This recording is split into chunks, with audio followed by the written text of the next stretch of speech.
Assalamualaikum warahmatullahi wabarakatuh. Waalaikumsalam warahmatullahi wabarakatuh. Innal hamdalillah nahmaduhu wa nasta'inuhu wa nastaghfiruh wa na'udzu billahi min shururi anfusina wa min sayyiati a'malina. May yahdihillahu fala mudhillalah wa ma yudlil fala hadiyalah. Asyhadu an la ilaha illallah wahdahu la syarikalah wa asyhadu anna Muhammadan abduhu wa rasul.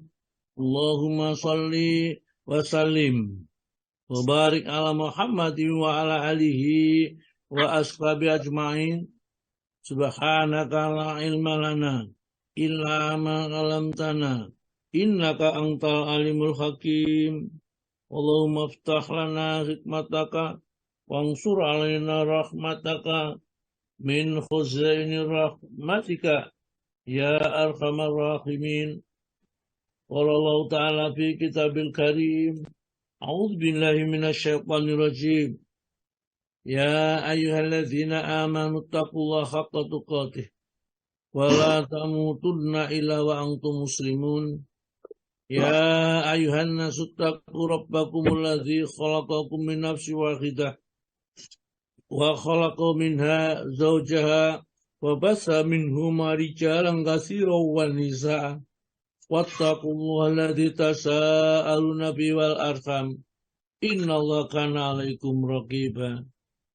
Ya ayyuhalladzina amanu taqullaha wa qulu qawlan sadida yuslih lakum a'malakum wa yaghfir lakum dzunubakum wa may yuti'illaha wa rasulahu faqad faza fawzan 'azima. Amma ba'du fa innal asdaqal hadits kitabullah wa khairal hadi hadi Muhammadin sallallahu alaihi wasallam wa syarrul umuri muhdatsatuha wa kullu muhdatsatin bid'ah wa kullu bid'atin dhalalah wa kullu dhalalatin finnar. Bapak dan Ibu sekalian, jamaah kajian Jumat sore ya, setiap Jumat satu kali khatmil Quran ini yang dirahmati oleh Allah. Kita adakan kajian ini sebagai wujud syukur kita kepada Allah, mengingatkan kembali apa yang difirmankan oleh Allah yang sudah kita baca, sudah kita hafal, ya, mulai kita sudah mengerti, mari kita fahami, ya, kemudian kita renungkan apa sebenarnya perintah Allah kepada kita menurut Al-Quran. Jadi semua orang kalau dikatakan, ya kita Quran hadis katanya. Tapi Qurannya tidak ngerti, hadisnya nggak paham. Nah ini yang menjadi masalah ini. Sekarang kita kalau Quran dan hadis, ya Qurannya yang ngerti, hadisnya ya tahu. Ya mana hadis yang bisa dipakai sebagai pedoman, mana hadis yang tidak boleh digunakan sebagai landasan amal kita. Ya baik ya. Bapak dan Ibu sekalian, sengaja saya mengambil dengan judul seperti itu karena iman itu penting yang harus dipelihara supaya tumbuh subur, mengakar di dalam sanubari kita, di dalam dada kita, sehingga akan membuahkan amal-amal soleh, menjauhkan dari segala macam perbuatan-perbuatan jahat. Ya. Karena Al-Quran sudah membentuk manusia ini dengan firman-firman Allah, maka manusia kalau menjalankan firman Allah itu dia akan menjadi manusia yang sempurna, lahir dan batin. Baiklah Bapak dan Ibu sekalian, saya selalu menginginkan Al-Quran dibaca. Entah seberapa ayat, 2 atau 3 ayat, ya kita baca, kita mengertikan. Karena nanti kita dengan membaca ayat itu 1 huruf 10 hasanat. Berapa hasanat yang kita dapatkan dengan baca 3 ayat ini? Ya. Luar biasa, yang mendengarkan dan yang membaca bersekutu dalam mendapat pahala dari Allah Subhanahu wa Ta'ala. Ya, meskipun barangkali ada yang ngaji timbangan gak ngaji, during-uring, wis tak tekek begitu saja, tinggal tidur barangkali ya, seperti itu. Itu dapat pahala juga, niatnya sudah niat ngaji. Mudah-mudahan bertahap kita. Kata Allah Ta'ala, latar kabunna tobakon ang tobak. Kamu itu akan meniti keimanan ya, dan keislaman, pemahaman tauhid dan lain-lainnya itu tobakon ang tobak, satu anak tangga ke anak tangga berikutnya. satu tataran ke tataran berikutnya. Jadi kalau manusia ada yang ngaji begitu sampai sekarang itu sudah begitu kuat imannya, ada yang masih rapuh, bahkan ada yang masih sangat rapuh, itu tentunya tergantung kepada bagaimana kita memelihara iman dan merealisasikan iman itu ke dalam bentuk amaliyah, ya, bukan sekedar sebagai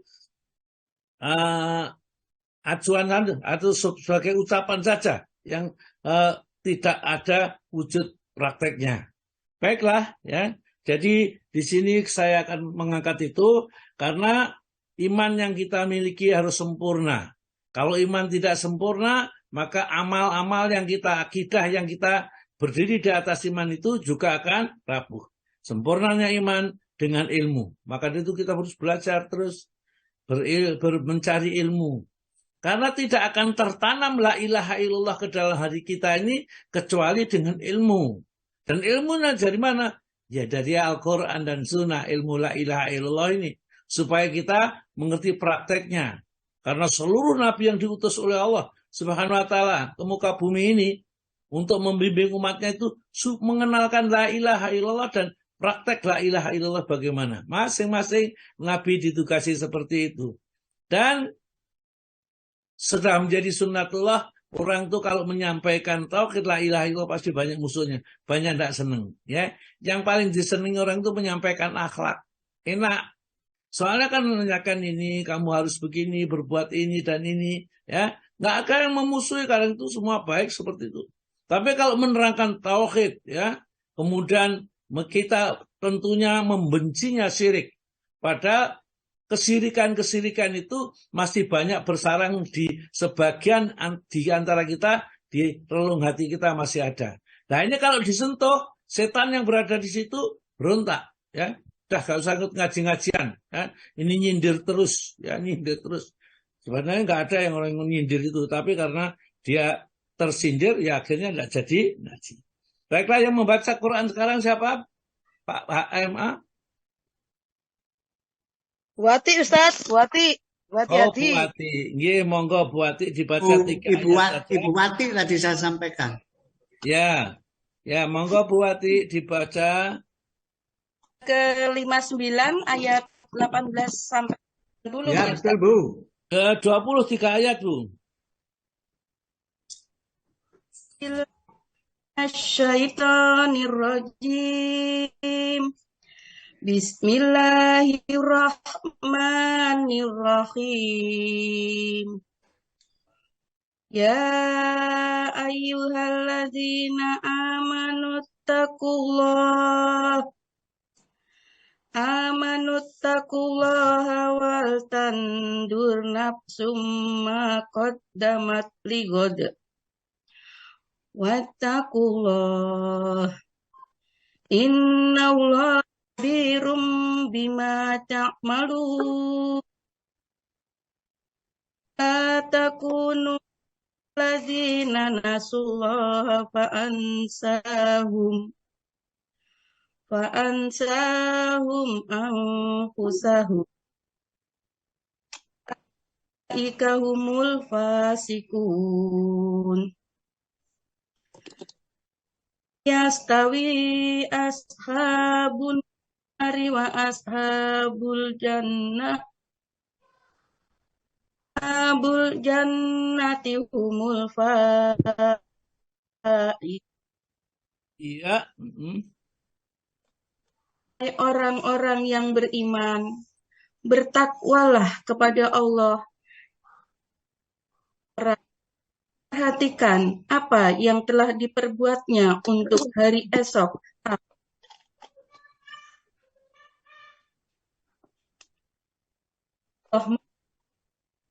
Yang kamu kerjakan. Dan jangan seperti orang-orang yang lupa kepada Allah, sehingga menjadikan mereka lupa akan diri sendiri. Orang-orang fasik. Para penghuni neraka dengan para penghuni surga. Para penghuni surga itulah orang-orang yang memperoleh kemenangan. Alhamdulillah, terima kasih Bu Wati ya.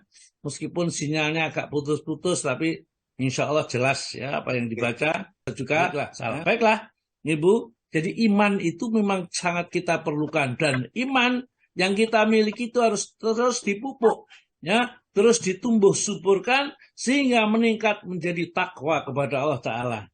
Maka nanti kalau sudah beriman dan bertakwa, maka ada beberapa hal yang perlu dipraktikkan bagi iman yang sudah sampai kepada takwa. Di antaranya surat Al-Asr ini, ya. Ya ayyuhalladzina amanu taqullah, ya. Wahai orang yang beriman, tingkatkanlah imanmu itu menjadi iman yang sampai kepadanya takwa kepada Allah. Jadi tidak sekedar iman, percaya bahwa Allah ada, malaikat ada, nabi ada, kitab Al-Quran itu benar isinya, tidak sampai bertakwa kepada Allah Ta'ala. Artinya kalau sudah seperti itu siap mengerjakan apapun yang diperintahkan oleh Allah tanpa reserve, demikian juga yang dilarang siap meninggalkan tanpa reserve. Dan tanya, kenapa diperintah, kenapa harus meninggalkan? Itu orang yang bertakwa, beriman dan bertakwa kepada Allah. Kalau sudah beriman dan bertakwa kepada Allah, Allah kasih tahu bahwa hidup itu tidak hanya di dunia. Hidup itu ada kelanjutannya, namanya hidup di akhirat. Maka Allah ingatkan, wal tanzur nafsum ma qaddamat lighad.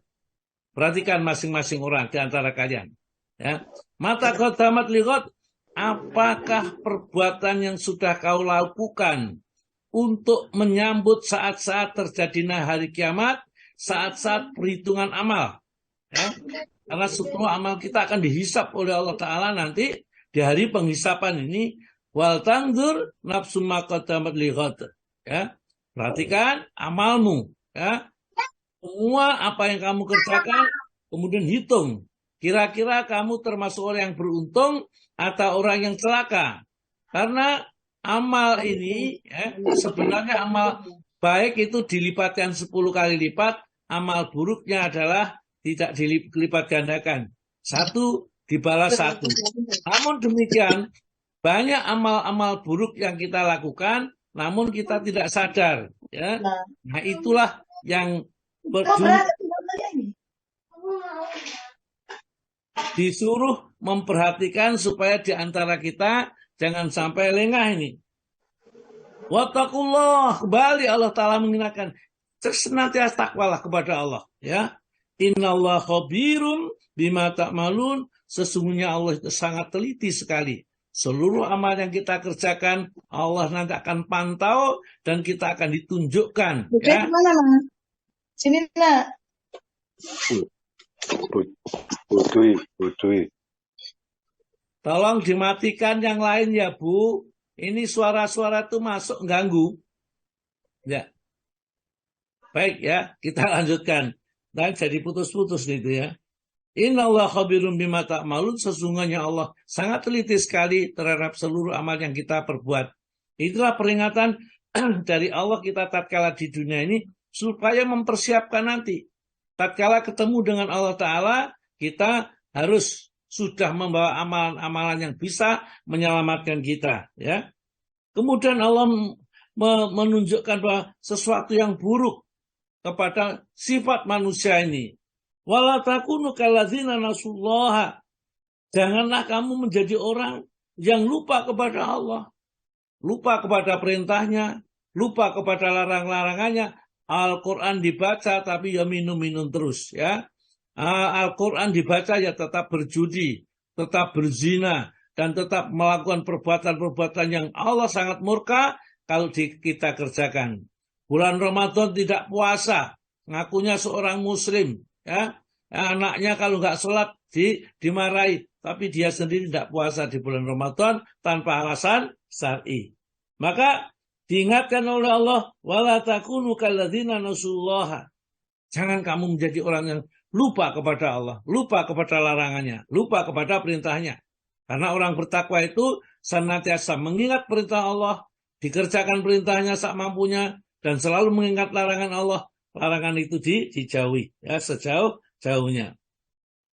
Fa'ansahum anfusahum. Kalau itu kamu kerjakan terus-menerus lalai kepada perintah-perintah Allah Ta'ala, ya, kemudian lalai juga larangan-larangan Allah, maka mereka nanti akan lupa kepada dirinya dan bahwa dirinya butuh selamat di akhirat. Pengen masuk surga, pengen amalnya diterima. Tapi ternyata karena sembrononya di dunia, seluruh amal yang dibawanya adalah amal-amalan yang palsu. Ya, amal-amalan yang tidak diterima oleh Allah Subhanahu wa Ta'ala. Ya. Ini kan kerugian yang sangat besar. Iman yang dimiliki amalnya tidak sesuai dengan apa yang dicontohkan oleh Nabi kita. Amalnya ada, pokoknya beramal, sing penting ya. Sholat, sing penting sholat sesuai atau tidak, ya, tidak peduli. Padahal kata Nabi kita, sejahat-jahat pencuri adalah pencuri di dalam sholat. Siapa pencuri di dalam sholat itu? Mereka yang tidak meluruskan punggungnya tatkala rukuk dan tatkala sujud. Ya, jadi ini dianggap pencuri karena apa? Kita rukuk belum lurus rukuknya ini. Kita sudah tidak sami Allah liman hamidah, ya belum tegak betul sudah Allah ke sujud, baru ditempel kita sudah Allahu Akbar. Yang dibaca apa mereka? Ya, mereka menipu Allah justru tatkala mereka sholat. Mereka sholat sama sekali tidak mengingat Allah. Karena bacaan yang dibaca di dalam sholat saja mereka tidak tahu. Fa'ansahum anfusahum. Ulaika mereka itu lahumul fasikun. Orang yang fasik. Fasik itu apa? Ya mereka ngerti ajaran agama, mereka ngerti larangan, ya mereka ngerti perintah, tapi larangannya justru dilanggar, perintahnya tidak dikerjakan. Itu namanya fasik. Ya haji berkali-kali, tapi juga masih judi, ya, masih main perempuan dan lain sebagainya. Perbuatan-perbuatan dosa itu namanya orang fasik. Jadi kalau kita lihat ini kok sergap ke masjid, jamaahnya sergap, tapi juga perbuatan maksiatnya juga dia tidak pernah ditinggalkan minum-minum misalnya. Ini namanya fasik, orang seperti itu. Sampai Allah Ta'ala menggambarkan di dalam ayat berikutnya. La yastawi, tidak akan sama ya. Ashabun nari wa ashabul jannah, penghuni neraka dengan penghuni surga. Ashabul jannati humul faizun. Ya, penghuni surga itu orang yang beruntung sekali. Mereka tidak tersentuh panasnya, teriknya matahari besok di padang mahsyar, tidak. Ya, tatkala lewat sirat itu sempurna juga, dan dia akan menempati Jannatun Naim, surga yang penuh dengan kenikmatan. Apa yang kita inginkan, Allah akan penuhi. Apa yang kita pikirkan, Allah akan berikan semuanya. Ya. Jadi mereka itu orang yang paling beruntung, tidak terasa layar rauna biasam samsan walau zamharira. Mereka di dalam surga tidak melihat matahari, ya, atau tidak merasakan panas, dan tidak akan merasakan kedinginan yang sangat pas. Suhunya pas 27 derajat Celcius misalnya. Nggak panas, nggak terlalu dingin. Ya. Al-Quran yang luar biasa itu sampai Allah Ta'ala menjelaskan, itulah pedoman kita. Al-Quran itu kata Allah Ta'ala, lau anzalna hadal Qur'ana. Al-Quran itu seandainya diturunkan oleh Allah kepada gunung, dan gunung itu bisa berakal seperti kita, la ra'aitahu, pasti kamu akan melihat gunung itu khasi'am mutasodi amin khostatillah. Mereka hancur berkeping-keping, saking takutnya kepada Allah, takutnya kandungan isinya di dalam Al-Quran ini, kalau sampai tidak dikerjakan. Namun manusia tetap juga melupakan. Padahal sudah diingatkan seperti itu. Khasiyah mutasab min khasyatillah, saking takutnya kepada Allah. Watil kal amsaluna dribua linnasi. Seperti itulah aku buat perumpamaan bagi manusia biar ngerti. Itu perumpamaan saja. Kalau gunung bisa berbicara, berakal seperti manusia, diumpamakan, digambarkan oleh Allah, ya, kemudian diturunkan Al-Quran kepadanya, hancur. Saking takutnya kepada Allah, la'allahum makar mereka yatafakkarun, berpikir, memikirkan Al-Quran ini. Baik, ya. Mari sekarang iman. Kenapa iman itu sangat penting? Karena iman itu akan mengendalikan cara kita beragama. Kalau kita imannya rusak, cara beragama pun juga akan rusak. Bagaimana menumbuh suburkan iman ke dalam dada manusia itu? Yang pertama, mereka harus senantiasa belajar ilmu. Ilmu tentang iman, ilmu tentang la ilaha illallah, ilmu yang sahih, yang bersumber dari Al-Quran dan hadis-hadis yang sah. Ya. Jadi kita memahami sifat Allah, tentang zat Allah itu menurut penjelasan Al-Quran dan Sunnah, tidak ngarang sendiri. Ya. Tidak kita mengatakan bahwa sesuatu itu menurut pemikirannya. Allah keterangan tentang Allah yang tahu ya cuman Allah. Kemudian diwahyukan oleh Allah melalui Jibril kepada Nabi kita. Maka apapun yang diterangkan oleh Nabi kita tentang Allah kita percaya.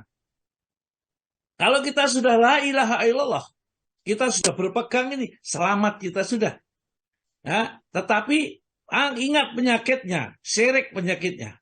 Kita begitu kita syirik, kita ragu-ragu lagi tentang apa yang kita ucapkan, kemudian kita tiba-tiba mengingkari kembali, wah habis ya. La ilahnya habis, la ilaha illallah. Kalau la ilaha illallah sudah masuk mantap, kemudian baru Muhammad Rasulullah. Muhammad itu utusan Allah. Maka cara ibadah kita tidak boleh ngarang sendiri. Artinya dengan kata lain, ibadah tidak boleh berbuat bid'ah di dalam ibadah. Apa ibadah bid'ah? Ibadah-ibadah yang kita lakukan tanpa ada dasar petunjuk dari Nabi kita bahwa kita boleh melakukan itu. Puasa misalnya harus puasa yang diajarkan Nabi. Ya, kerjakan seperti apa yang diajarkan Nabi kepada kita. Puasa Daud, puasa Senin Kemis, kemudian puasa Bid, puasa putih 3 hari setiap bulan. Kemudian ada puasa Syawal, ada puasa nanti Arafah setelah ini. Karena sekarang itu kita itu masuk bulan Dzulqa'dah. Dzulqa'dah itu kalau orang Jawa mengatakan itu bulan Apit. Orang Indonesia, bahasa Indonesia bulan Apit, bulan yang mengapit 2 bulan besar, yaitu bulan Syawal dan bulan Dzulhijjah. Di mana ketiga bulan itu, bulan Syawal, Dzulqa'dah, Dzulhijjah, itu adalah orang-orang yang sudah diperbolehkan niat haji. Di luar itu tidak boleh dan tidak sah. Dzulqa'dah ini adalah bulan yang dimana Rasulullah sangat memperhatikan. Dia tidak berumrah setelah hijrah dari Mekah ke Madinah, kecuali di bulan-bulan Dzulqa'dah. Dzulqa'dah bulan haram, bulan yang dimuliakan oleh Allah Subhanahu wa Ta'ala, di mana di dalamnya banyak kebaikan-kebaikan yang harus kita usahakan. Maka dari itu, ya, saya mengajak kepada teman-teman itu untuk melaksanakan kurban segera. Ini bulan Dzulqa'dah, Allah akan lipat gandakan pahalanya. Kemudian nanti baru kita tahu setelah kita meninggal dunia. Itu yang dimaksud wal tangdur nafsu ma qaddamat lighad. Perhatikanlah setiap manusia apa amal-amal yang sudah dikerjakan untuk nanti menghadap kepada Allah Subhanahu wa Ta'ala. Ya. Jadi kemudian juga di dalam bulan Dzulqa'dah ini kita tidak boleh menumpahkan darah, gegeran, tukaran, ya. Bahkan melaksanakan perceraian di dalam bulan Dzulqa'dah itu buruk sekali, karena ini adalah bulan mestinya kita berbuat baik kepada yang lain, kepada sesama, khususnya kepada keluarga kita, ya. Dan di bulan Dzulqa'dah ini juga, ya, kita dianjurkan untuk senantiasa berbagi kepada yang lain. Baik, saya teruskan, ya. Yang pertama, ilmu yang sahih, ya. Ilmu yang sahih adalah ilmu yang kita ambil sumbernya dari Al-Quran dan Sunnah untuk menumbuh suburkan iman, supaya iman itu tidak tergerus sehingga makin lama makin hilang. Yang kedua adalah ibadah yang sahih, ya. Ibadah yang lurus lah, ya. Ibadah yang kita kerjakan lurus, sesuai dengan apa yang diperintahkan oleh Rasulullah. Allah memerintahkan disuruh sholat. Bagaimana cara sholatnya? Ikuti petunjuk Rasulullah. Allah memerintahkan kita zakat. Bagaimana cara zakat? Berapa kadarnya zakat? Barang apa yang dizakati? Ikutilah petunjuk Rasulullah. Jadi ibadah yang lurus, ibadah yang sesuai dengan tuntunan yang dituntunkan oleh Allah kepada kita lewat Rasulullah. Ini kembali lagi prakteknya la ilaha illallah.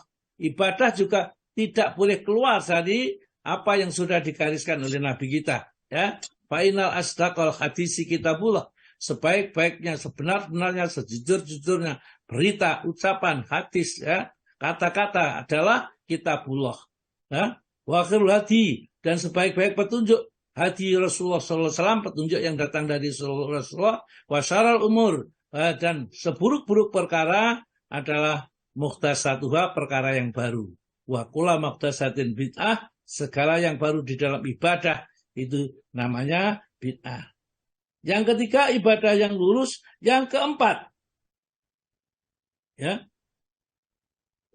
yang pertama ilmu yang sahih, yang kedua ibadah yang lurus, yang ketiga ya, selalu berbuat baik dan benar. Seusahakan senantiasa berbuat baik dan benar. Kenapa? Apa artinya baik dan benar ini? Perbuatan yang baik, amal yang baik, ya, adalah amal yang kita kerjakan niatnya karena Allah. Yang amal yang benar yang kita kerjakan adalah kita kerjakan sesuai dengan tuntunan Rasulullah. Jadi kembali kepada la ilaha illallah tersebut, bahwa segala yang kita niatkan seperti kita ngaji pada saat itu niatnya karena Allah, ya. Niatnya bukan karena yang lain, niatnya juga karena Allah. Kemudian mengikuti tuntunan. Tuntunan apa? Kalau belajar Al-Quran harus dipelajari lebih dulu. Ya, kita baca dengan bacaan yang benar, kemudian kita pahami, setelah paham kita praktekkan dengan praktek yang benar pula. Jadi yang ketiga adalah selalu berbuat ya baik dan benar. Yang ketiga, yang keempat, selalu mengingat mati. Ya. Karena Nabi kita sering-sering mengatakan ingatlah sesuatu yang menghanguskan segala-galanya, yakni kematian.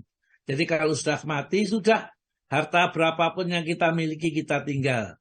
Ya, kalau kita sakit ingatnya, bukan berarti kita takut mati. Kalau mati takut atau tidak takut pasti terjadi. Tapi ingat mati artinya banyak mempersiapkan diri untuk menghadapi saat-saat terjadinya kematian. Ya. Apa keutamaan orang yang senantiasa mengingat mati? Kelebihan yang akan diberikan oleh Allah orang yang senantiasa mengingat mati. Orang itu akan tangkas beribadah kepada Allah. Karena dia merasa bahwa hidupnya tinggal beberapa hari. Saya misalnya, saya sudah 71 tahun. Kalau seandainya Allah memberikan umur lebih, paling lebihnya nggak banyak. Ya, dan setelah itu selesailah ya dunia kita tinggalkan. Maka kalau kita ingat mati, tangkas kita ibadah. Malam hari mau bangun malam itu males, ingat ya, kamu sebenarnya mati, hidupmu tidak lama lagi. Kita malas untuk sholat berjamaah, ingat ya bahwa tidak ada waktu lagi untuk mendapat kebaikan hari ini kecuali dengan sholat berjamaah, dan nilainya lebih besar, apalagi subuh. 2 rakaat saja lebih baik daripada dunia seisinya. Dan 2 rakaat sebelum subuh itu ibadah yang sangat ditekuni oleh Nabi. Tidak pernah Nabi mengerjakan serajin mengerjakan 2 rakaat sebelum subuh. Jadi sampai-sampai berpesan nih, meskipun kau dikejar pasukan berkuda, jangan sampai kau tinggalkan 2 rakaat sebelum subuh. Rasa kita mau mati. Kalau kita melihat itu, maka kita kerjakan sholat 2 rakaat sebelum subuh. Masya Allah ya. Berapa nilainya? Gak bisa kita ngitung. Maka dari itu nanti di akhir ada orang yang mendapat keuntungan yang banyak, yang besar, ada yang rugi. Ya, padahal sama-sama ya teman yang baik ya. Barangkali ya teman-teman mungkin sama-sama ngaji, tapi yang lain sekedar ngaji, tidak mau praktek, yang satunya dipraktekkan ilmunya. Ngerti ilmu berjamaah, kita gunakanlah sholat itu dengan berjamaah, ya, dan seterusnya. Jadi orang yang selalu mengingat mati, 1, tangkas beribadah, 2, segera bertobat, ya, kalau terjerumus kepada perbuatan maksiat. Jadi tidak nunggu lama-lama, ya. Qul ya ibadiyalladzina asrafu ala anfusihim la taqnatu min rahmatillah innallaha yaghfiru dzunuba jami'an innahu huwal ghafurur rahim. Kul katakan Muhammad ya kepada hamba-hambaku ya ibadiyalladzina asrafu ala anfusihim, wahai hamba-hambaku yang melampaui batas, maksiat sang banyak dilakukan ya, maksiat itu dilakukan terus dan banyak sekali, la taqnatu min rahmatillah, jangan berputus asa dengan rahmat Allah. Innallaha yaghfiru dzunuba jami'an, Allah akan mengampuni semua dosa. Jadi tatkala kita bangun malam atau bangun pergi, kita ingat dosa-dosa kita yang pasti banyak. Tapi kita juga ingat Allah Maha Pengampun, Maha Pengasih, dan Maha Penyayang. Jadi yang B tadi ya, tadi A tadi tangkas beribadah, orang yang sering mengingat itu. Yang B adalah segera bertobat kalau terjerumus kepada perbuatan maksiat. Yang C ya, orang yang sering mengingat kematian itu menambah rasa takutnya kepada Allah. Ya, bagaimana nanti kalau saya itu berbuat ini terus-menerus nggak segera bertobat? Kenapa saya sekarang kok masih seperti ini? Sudah diingatkan berkali-kali. Kita sudah diingatkan oleh Allah. Cara mengingatkan apa? Diambil istrinya, diambil suaminya. Oleh Allah kita ditinggalkan hidup supaya kita lebih banyak mengingat Allah tatkala hidup ini. Tapi apa yang kita kerjakan? Justru enak-enak, senang-senang. Jangan-jangan nanti tengah-tengah joget-joget kita mati. Ya, hati-hati, kematian akan datang setiap saat. Ya, jadi kul innal mauta ladzi tafiruna minhu fa innahu mulaqikum. Katakanlah sesungguhnya kematian yang kamu lari daripadanya, mati itu akan senantiasa menjemput kita dan mendadak lagi. Jadi tidak pas kasih tahu ya, mendadak lagi. Tsumaturaduna ila alimil ghaibi wasyahadah, kemudian serta itu rohnya dibawa menghadap kepada Allah yang mengetahui seluruh perbuatan yang kita kerjakan sendirian, di hadapan orang banyak, terang-terangan atau sembunyi-sembunyi, ya, tahu semuanya, ya. Summa yunabbiukum bima kuntum ta'malun, kemudian Allah akan memberikan balasan dengan seluruh perbuatan kita. Yang keempat ini ya. Orang yang senantiasa mengingat mati, ini mudah disenasihati dengan nasihat agama. Maka itu ngaji cepat isok. Ya, mudah bisa kalau sering mengingat mati. Kalau nggak sering mengingat mati, ya mau nambung saja, begitu aja. Kadang-kadang diingatkan diceritakan tentang neraka, tentang betapa pedihnya masuk neraka, tertawa saja. Tidak ada sentuhan sedikit pun di dalam hatinya tentang nasihat itu. Ya. Kemudian yang kelima, ya, untuk menumbuh suburkan iman di dalam hati, ya, itu senantiasa berzikir kepada Allah Ta'ala. Jadi berzikir, mengingat Allah penting. Kata Allah Ta'ala, ala bizikrillahi tatmainul qulub. Ingatlah, dengan banyak berzikir kepada Allah, hatimu akan tentram, jiwamu akan damai. Jadi orang yang senantiasa berzikir kepada Allah, yang pertama yang akan diberikan oleh Allah, orang yang ahli zikir itu, yang pertama adalah akan mendapat keridhaan Allah. Allah ridho dengan orang yang baca subhanallah wa bihamdihi, subhanallahil azim, subhanallah wa bihamdihi, subhanallahil azim, ya. Kata Nabi kita, itu dua kalimat yang ringan diucapkan di lisan dan berat di timbangan nantinya, dan menyebabkan orang yang sering berzikir seperti itu dicintai oleh Allah. Kemarin sudah saya sampaikan, siapa yang sakit kira-kira barangkali akan diakhiri dengan kematian, ya. Saya ajarkan, saya sampaikan 4 zikir kita baca. Yang dengan 4 zikir itu kalau kita baca, maka kita tidak akan tersentuh api neraka kalau seandainya sakit itu menyebabkan mereka meninggal dunia. Ya. La ilaha illallah wallahu akbar. La ilaha illallah wahdahu la syarikalah. La ilaha illallah lahul mulku walal hamdu. La ilaha illallah wala haula wala quwata illa billah. Hanya 4 saja. Kemarin itu sudah dihafalkan, semua sudah hafal, ya. Kecuali yang tidak hafal tentunya. Ya. Jadi 4 hal yang kita baca di saat sakit. Kita pasti sakit, apalagi saya sudah tua seperti ini, ya. Begitu sakit, perbanyaklah zikir itu. La ilaha illallah wallahu akbar. La ilaha illallah wahdahu la syarikalah. La ilaha illallah lahul mulku wa lahul hamdu. La ilaha illallah la hawla wa la quwata illa billah. Empat hal kita baca. Kata Nabi kita dalam kitab Al-Adhkar ini, siapa yang membacanya di kala sakit, kemudian sakit itu akhirnya membawa kepada kematian bagi dirinya, maka diharamkan dia tersentuh api neraka. Ya, dagingnya tersentuh api neraka diharamkan. Artinya tidak akan tersentuh api neraka. Jadi zikir itu manfaatnya sangat banyak. Jadi mendapatkan keridhaan Allah. Ya.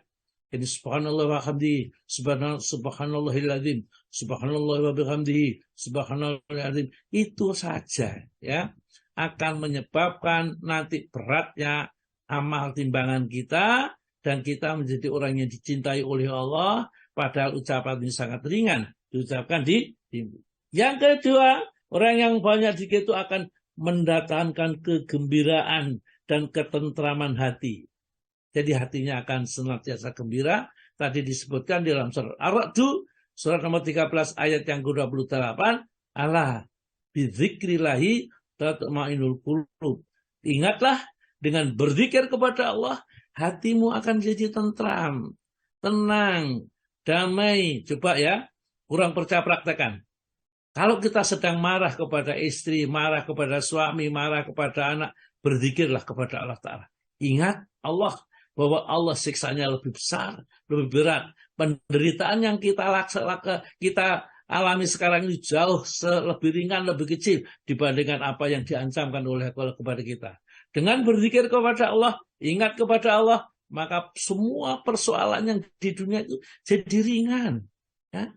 Jadi mudah dikerjakan. Tidak perlu kita merasa takut apapun. Siapapun tidak bisa menyalahkan kita. Nabi kita mengatakan seandainya manusia dan jin berkumpul semuanya untuk mencelakakan kita dengan satu jenis bencana saja, mereka tidak bisa, ya, kecuali dengan izin Allah. Ya. Demikian juga orang sak dunia ini, ya, siapapun berkumpul bersatu padu untuk mendapatkan memberikan kebaikan kepada seseorang, maka tidak bisa kecuali yang sudah ditakdirkan oleh Allah kepada orang itu. Oh, jadi sebenarnya ya, kalau hakikatnya itu, kita nyalonkan presiden dengan berkampanye sekian banyaknya supaya orang senang ya, dengan cara-cara ini sebenarnya sedikit sekali. Kalau kita ingat kepada Allah, itu takdir Allah sudah ada. Ya.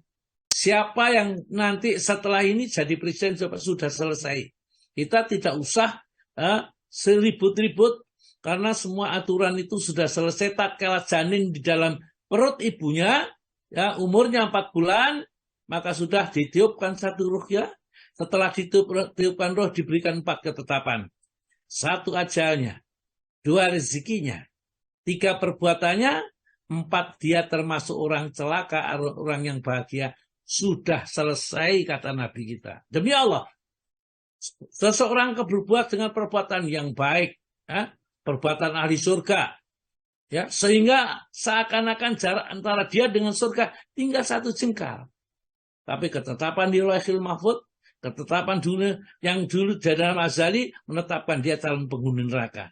Tiba-tiba di akhir hidupnya, akhir hayatnya, melakukan perbuatan ahli neraka, dan akhirnya dia masuk ke dalam neraka. Karena perbuatannya. Jadi Allah Ta'ala masukkan neraka itu bukan karena takdirnya, karena perbuatannya. Ya, maka itu jangan menyalahkan Allah Ta'ala, laku takdirnya kafir. Tidak ada begitu. Allah Ta'ala memberikan kepada kita akal untuk kita memilih, ya, fa'alhamaha fujuraha wa taqwaha. Ya, kita sudah diberi bebas milih mana jalan yang fujur, jalan yang menuju ke neraka, mana yang jalan menuju ke takwa kepada surganya Allah Subhanahu wa Ta'ala. Yang ketiga, orang yang banyak berzikir akan terhapus, ya, dosa-dosanya, ya, terhapus dan terhalangi dari perbuatan dosa. Jadi kalau kita baca Misalnya, la ilaha illallah wahdahu la syarikalah lahul mulku walahul hamdu wa huwa ala kulli syai'in qadir. Itu kalau dibaca 100 kali kata Nabi kita, dia akan mendapatkan 100 kebaikan, dihapuskan 100 keburukan, kemudian diberi pahala sama dengan orang memerdekakan 10 orang budak, dan bacaan itu menjadi benteng bagi dirinya. Ya, wih, masya Allah. Ya, dengan zikir begitu 100 kali. Satu hari, sahih hadisnya. Ya, baca la ilaha illallah wahdahu la syarikalah lahul mulku walahul hamdu wa huwa ala kulli syai'in qadir. Gampang bacanya. Tapi kalau tidak ditakdirkan oleh Allah, lidah ini, mulut ini tidak bisa mengucapkan yang semudah itu. Maka kita bersyukurlah kepada Allah, kita diberi. Baiklah, dan insya Allah kapan-kapan kita lanjutkan. Ya, mudah-mudahan kita masih ada kesempatan lagi. Sekarang sudah jam 16.46. Waktunya ada tanya jawab. Kalau ada tanya jawab, kalau tidak saya teruskan. Monggo kalau ada pertanyaan-pertanyaan.